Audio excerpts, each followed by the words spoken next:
അങ്ങനെ രാഷ്ട്രീയം എന്ന് പറഞ്ഞാൽ അവർ രാഷ്ട്രീയത്തിലൊന്നും വലിയതൊന്നുമില്ല. പക്ഷെ എന്നാൽ അവരുടേതായ ചില രാഷ്ട്രീയങ്ങൾ ഉണ്ടാവും. ഇപ്രാവശ്യം ഏതായാലും ഒരു മാറ്റങ്ങൾ ഉണ്ടാവുന്ന എല്ലാവരും പ്രതീക്ഷിക്കുന്നുണ്ട്. അറിയില്ല, ഒരു മാറ്റം വിചാരിക്കുന്നുണ്ട്. ഏതായാലും ആവേശത്തോടുകൂടി പോയി വോട്ട് ചെയ്യാൻ തീർച്ചയായിട്ടും ഇവിടുത്തുകാർ ആരും വോട്ട് നഷ്ടപ്പെടുത്താറില്ല. പോളിംഗ് ശതമാനം നോക്കുകയാണെങ്കിൽ ഇവിടെ എല്ലാവരും വോട്ട് ചെയ്യും. രാവിലെ 8 മണിക്ക് തന്നെ പോളിംഗിൽ പോയി നിൽക്കുന്ന ബൂത്തിൽ പോയി നിൽക്കുന്നവരാണ്.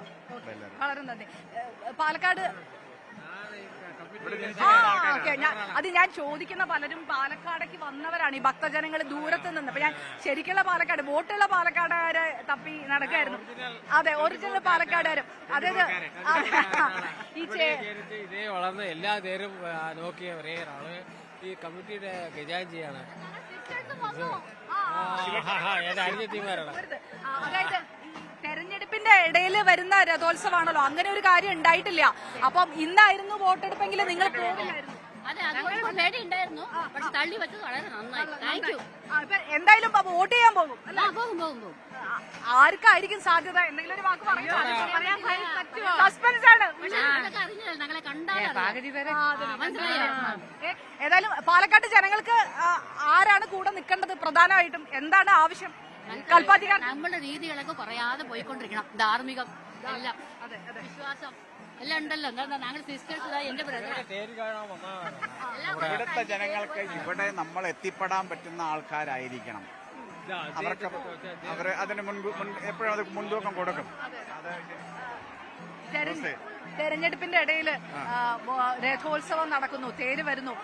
ഒരുപക്ഷെ ഇത് ഇന്ന് നടന്നിരുന്നെങ്കിൽ അത് പക്ഷേ വോട്ടെടുപ്പിനെയൊക്കെ ബാധിച്ചേനെ. തീർച്ചയായിട്ടും ബാധിക്കും. ഒരുപക്ഷെ അത് മൂന്ന് മുന്നണികൾക്ക് കൃത്യമായിട്ട് അറിയുന്നുണ്ടാവും. അതുകൊണ്ട് കൂടിയായിരിക്കും അവർ വോട്ടെടുപ്പ് മാറ്റണമെന്ന് പറഞ്ഞു. അത് ഇലക്ഷൻ കമ്മീഷന്റെ തീരുമാനം. അതെന്ത് തന്നെ ആയാലും മാറ്റിയത് പാലക്കാടുകാർക്ക് ഉചിതമാണ് എന്നുള്ളതിൽ സംശയമില്ല. ഇന്നിപ്പോ ചേലക്കരയും വയനാടും ഒക്കെ പോളിംഗ് ബൂത്തിൽ നിൽക്കുമ്പോൾ പാലക്കാട് മാത്രം ഉത്സവത്തിലാണ് തെരഞ്ഞെടുപ്പ് നടക്കുന്നത്. അപ്പൊ കൽപ്പാത്തിക്കാരുടെ ഒരു പ്രതീക്ഷ എന്താണ്? കൽപ്പാത്തിക്കാരുടെ പ്രതീക്ഷ ഉത്സവം തന്നെയാണ്. ഞങ്ങളിത് ഏകദേശം നിത്യ ഉത്സവക്കാരാണ്. ക്ഷേത്രങ്ങളുടെ ഗ്രാമങ്ങളാണ്. തെരഞ്ഞെടുപ്പുമായിട്ട് ബന്ധപ്പെട്ട് നിങ്ങളുടെ ഒരു പ്രതീക്ഷകൾ ഉണ്ടാവില്ലേ?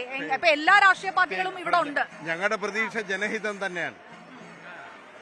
ജനഹിതം ഉണ്ടാവട്ടെ എന്നുള്ളത് തന്നെയാണ് ഞങ്ങളുടെ പ്രതീക്ഷ. സജീവമായിട്ട് വോട്ടെടുപ്പിൽ ഉണ്ടാകും. തീർച്ചയായിട്ടും നല്ല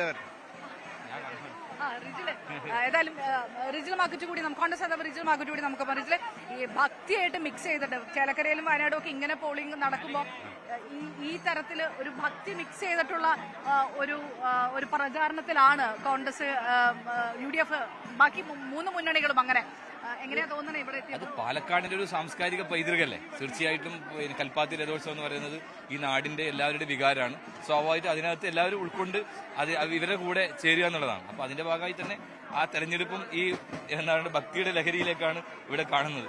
ഈ പാലക്കാടത്തെ സസ്പെൻസ് ഇതുവരെ അവസാനിച്ചിട്ടില്ല. ഇതാരും 3 മുന്നണികളും ആ പ്രതീക്ഷയൊക്കെ പറയുന്ന ഒരു സമയമുണ്ട്. ഇത് കൽപ്പാത്തിക്കും അതിൽ നിർണായകമായിട്ടുള്ള റോൾ ഉണ്ടാവും. അപ്പോ ഇവിടുത്തെ ഒരു ജനങ്ങളുടെ ഒരു താല്പര്യം ഞാൻ പലരോടും ചോദിച്ചു. അപ്പൊ ഇപ്പൊ പറയാൻ പറ്റില്ലല്ലോ എന്നാണ് പറഞ്ഞുകൊണ്ടിരിക്കുന്നത്.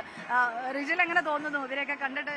കൽപ്പാത്തി UDFന്റെ കൂടെ മാത്രമല്ല, ഈ പാലക്കാട് UDFന്റെ കൂടെയാണ്. രാഹുലിന് വലിയ ഭൂരിപക്ഷം ഇവിടുന്ന് കിട്ടും. ഇവിടുത്തെ ജനങ്ങൾ തന്നെ രാഹുലിനെ നെഞ്ചേറ്റിക്കൊണ്ടിരിക്കുന്നു എന്നുള്ളതിനെ സംബന്ധിച്ച് തർക്കമില്ല. വളരെ ശക്തമായ രൂപത്തിൽ നല്ല ഭൂരിപക്ഷത്തിൽ രാഹുൽ ജയിക്കും. ഇപ്പം BJP പറയുന്ന ഒരു അവകാശപ്പെടുന്ന അല്ലെങ്കിൽ അവരുടെ ഒരു എഡ്ജൊക്കെ ഉണ്ടല്ലോ, അതൊരു പക്ഷേ ക്ഷേത്രവുമായിട്ട് ബന്ധപ്പെട്ടും ഒക്കെ ഉണ്ട്. പക്ഷെ അങ്ങനെ അല്ലാത്ത ഒരു നിലപാട് ഉറപ്പിക്കാൻ UDFന് കഴിയും എന്ന് തന്നെയാണ് തീർച്ചയായും കഴിയും. 2 മാസം മുമ്പേ നടന്ന ലോക്സഭാ തെരഞ്ഞെടുപ്പിൽ ഇതേ സ്ഥാനാർത്ഥിയാണ് മത്സരിച്ചത്. 9000-ന് മുകളിലെ ഭൂരിപക്ഷമാണ് ശ്രീകണ്ഠന് ജയിച്ചിട്ടുള്ളത്. തീർച്ചയായിട്ടും ആ ഒരു വോട്ട് ബാങ്ക് ഇവിടെ തന്നെ ഉണ്ട്. അതിനകത്ത് ഒന്നും വിള്ളൽ വീഴ്ത്താനൊന്നും ആർക്കും സാധിക്കില്ല. അങ്ങനെയുണ്ടെങ്കിൽ BJPക്ക് ആ തെരഞ്ഞെടുപ്പിനകത്ത് അദ്ദേഹത്തിന്റെ സ്വന്തം നാട്ടിൽ സ്ത്രീധനം പിടിച്ച വോട്ട് പോലും പിടിക്കാൻ പറ്റിയിട്ടില്ലല്ലോ. അപ്പൊ സ്വാഭാവികമായും രാഹുലിന് അനുകൂലമായി തന്നെയാണ് ഇവിടുത്തെ ജനങ്ങൾ. എന്തായാലും ഈ തേര് ആദ്യമായിട്ടാണോ ഇവിടെ വരുന്നത്? ആദ്യമായിട്ട് അടിപൊളിയാണ്. ഭയങ്കര ഒരു വൈബാണ്. തീർച്ചയായിട്ടും ഒരു ഭക്തിസാന്ദ്രമായ ഒരു അന്തരീക്ഷം. തീർച്ചയായും നമ്മൾ ഒരുപാട് ക്ഷേത്രത്തിൽ പോകുന്നുണ്ട്. പക്ഷെ അതിനൊക്കെ വ്യത്യസ്തമായിട്ടുള്ള ഒരു പാലക്കാടൻ വൈബ് ഈ കൽപ്പാത്തിയിൽ കാണുന്നുണ്ട്. നന്ദി. റിജിൽ മാക്കുറ്റി പ്രതികരിച്ചത് UDFനോടുള്ള UDFന്റെ ഒരു പ്രതീക്ഷ ഏത് തരത്തിലാണ്? ഈ പാലക്കാട് തന്നെയാണോ? എവിടെന്നാ വരുന്നത്? ബോംബെന്ന് വരെ ഉള്ള ഭക്ത ജനങ്ങൾ ഇവിടെ ഉണ്ട്. അതായത് ഇത്രയും ദൂരത്തു നിന്നൊക്കെ വരുമ്പോ അവരുടെ ബന്ധുജനങ്ങളൊക്കെ ഇവിടെ ഉണ്ട്. അപ്പോൾ ഇങ്ങനെ എല്ലാവരും ഒഴുകിയെത്തുന്ന ഒരു സമയത്ത് വോട്ടെടുപ്പ് നടന്നിരുന്നെങ്കിൽ അത് 3 രാഷ്ട്രീയ പാർട്ടികളെയും ഏത് തരത്തിലാണ് ബാധിക്കുക എന്ന് ഊഹിക്കാവുന്ന കാര്യമാണ്. ഏതായാലും അങ്ങനെയല്ല, രഥോത്സവം ആഘോഷമായിട്ട് നടക്കുന്നു ഈ 3 ദിവസവും. ഇന്ന് 1-ാം തേരിന് ശേഷം നമുക്കിനി ഒരു തേര് കൂടെ വരാനുണ്ട്, കാണുന്നില്ലേ? അത് ശിവപാർവതി തേരാണ്. ആദ്യം പോയത് ഗണപതിയുടെ തേര്, പിന്നെ മുരുകന്റെ തേര്, ശിവപാർവതിയുടെ ഉള്ളതിൽ ഏറ്റവും വലിയ തേര് ഈ 3 ഈ 3ാമത്തത് തന്നെയാണ്. നേരത്തെ 2 തേര് പോകുമ്പോൾ നമുക്ക് ഈ വീതിയിലൊന്നും നിൽക്കാൻ പോലും സമയമില്ലാത്ത ഒരു സാഹചര്യമാണ് ഇവിടെ ഉള്ളത്. തേര് വലിക്കുകയാണ്. നോക്കും, സ്ത്രീ ജനങ്ങളുടെ വലിയ പങ്കാളിത്തമാണ് ഇതിനകത്തുള്ളത്. ഇത് കണ്ടോ, ഇത് തേര് വലിക്കുന്ന കാഴ്ചയാണ്. തേര് വലിക്കുകയാണ് അല്ലേ?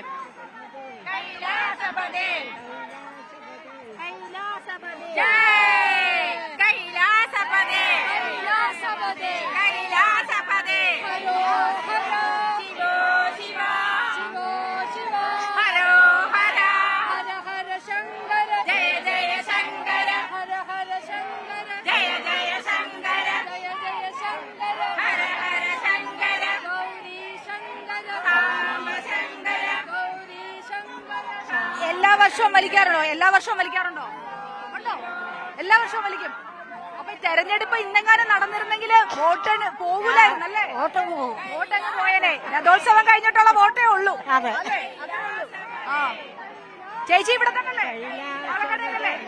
എന്തായാലും വോട്ടെടുപ്പ് മാറ്റിവെച്ച സന്തോഷമായല്ലേ? സന്തോഷമായി. ഇത് എല്ലാ വർഷവും വലിക്കുന്നതാണോ? നോക്കൂ, സ്ത്രീ ജനങ്ങളുടെ പങ്കാളിത്തം കാണുന്നില്ലേ? അത് ആ വലിയ പങ്കാളിത്തം എന്ന് പറയുന്നത് സ്ത്രീ വോട്ടർമാർ കൂടിയാണ്. ഇത് വ്യക്തമായിട്ട് നിങ്ങൾ പാലക്കാട് തന്നെയാണോ? പിന്നെ അത് ശരി, പക്ഷെ വോട്ടില്ലല്ലോ. എന്നാലും ഈ രഥോത്സവത്തിന്റെ ദിവസം എങ്ങനെയാണ് പിന്നെ വോട്ടെടുപ്പൊക്കെ മാറ്റിയോണ്ടേ? രാഷ്ട്രീയ പാർട്ടികളൊക്കെ ഇവിടെ നിരത്തിയുണ്ടല്ലോ, സാധാരണ അങ്ങനെ വരാറില്ലല്ലോ. നിങ്ങൾ ഈ കൽപ്പാത്തി തന്നെയാ? അല്ല, വീട് മേലമുറിയാണ്. ആണോ? അത് ശരി. സ്കൂളിൽ കൊണ്ടുവന്നാണ് SPC ആയിട്ട്. ശരി, കാണാം. ശരി, ചേച്ചി ഇവിടെ പാലക്കാടല്ലേ? അതെ. ഇത് എല്ലാ വർഷവും ഈ തേര് വലിക്കാൻ വരാറുണ്ടോ? അപ്പൊ ഞാൻ ചോദിക്കുന്നത്, തെരഞ്ഞെടുപ്പിന്റെ ഇടയിൽ വരുന്ന ആദ്യത്തെ തേര്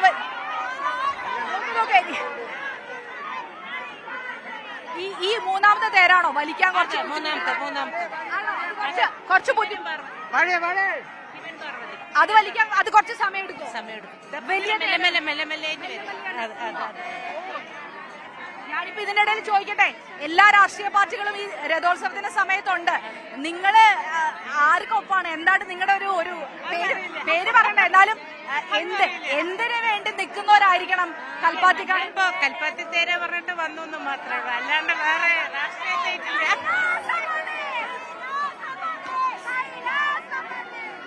3ാം തേര് ശിവപാർവതിയുടെ 3ാം തേരാണ്. വലിയ തേരാണ്, നല്ല ഭാരമുണ്ട്. അതായത് നേരത്തെ ഗണപതിയുടെ തേരും മുരുകന്റെ തേരും പോയതുപോലെ അത്ര എളുപ്പത്തിൽ ഇത് പോകില്ല. മെല്ലെ മെല്ലെ വലിച്ചിട്ടാണ് ഈ തേര് പോകുക. അങ്ങനെ 3 തേരുകൾ ക്ഷേത്രം വരെ വലിച്ചെത്തിയ ശേഷം നാളെയും തേരുകൾ വരും.